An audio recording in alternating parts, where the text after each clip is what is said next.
Think about the smartest kid in your class, the one who always had the right answer, the one teachers loved, the absolute standard. Now think about where they are today. If you trace their path, the reality almost never matches what we all expected. They are usually doing fine, maybe holding down a standard career and living a quiet life. But the person quietly crushing it, the one nobody saw coming, it's rarely them. The people we crown as early winners frequently plateau because our entire method for identifying human potential is measuring the wrong thing.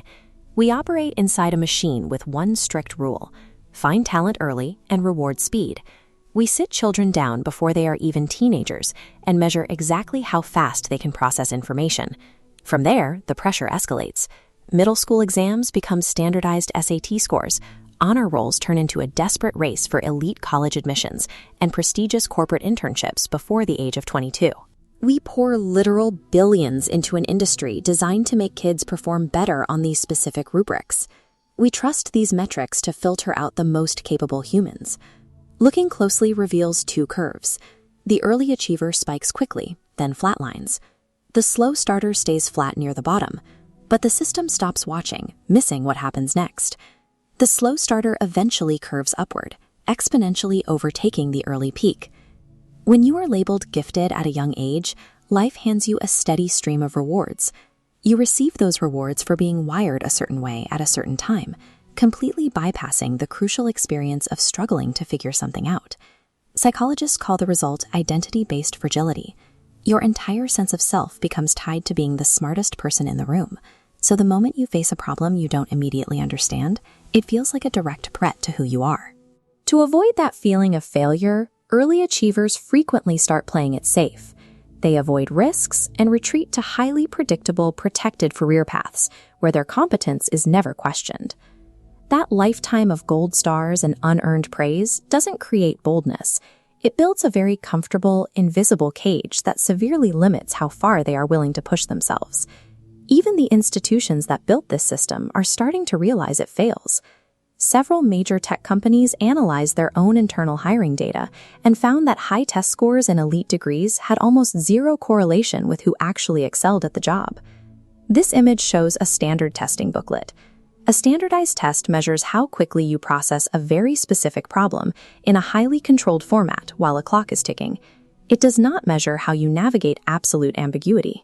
It doesn't test your creativity, your hunger, or your ability to sit with an unsolvable problem for 5 years until you finally crack it.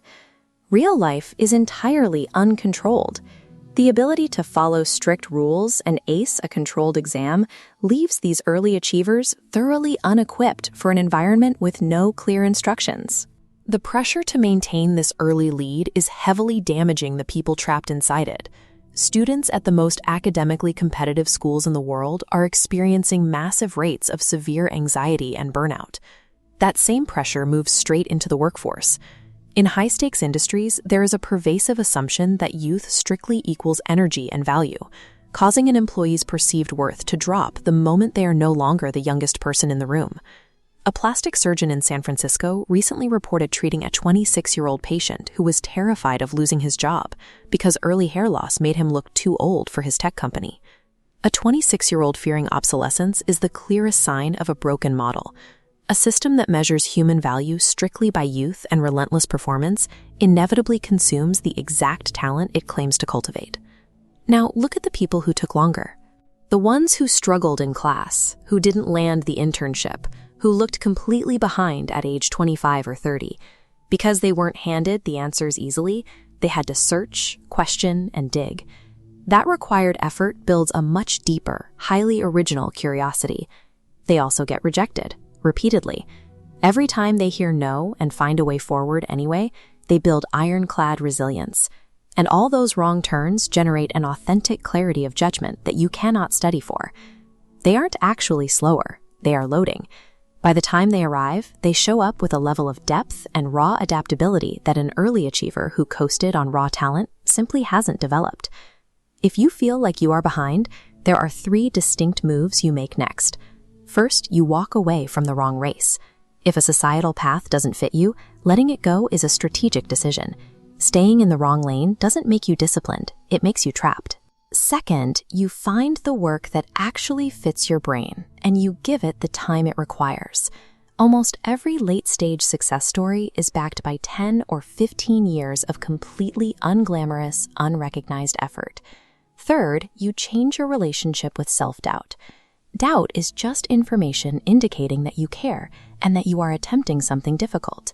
It is a signal, not a verdict. You don't need to feel confident every day. You simply have to choose the most empowering interpretation of your struggle and keep working. The smartest kid in your class was handed an early lead in a sprint that ultimately does not matter. In a lifelong timeline, the deep thinker wins. The one who got rerouted, overlooked, and doubted, but kept building anyway, is the one who claims the real victory. You aren't behind.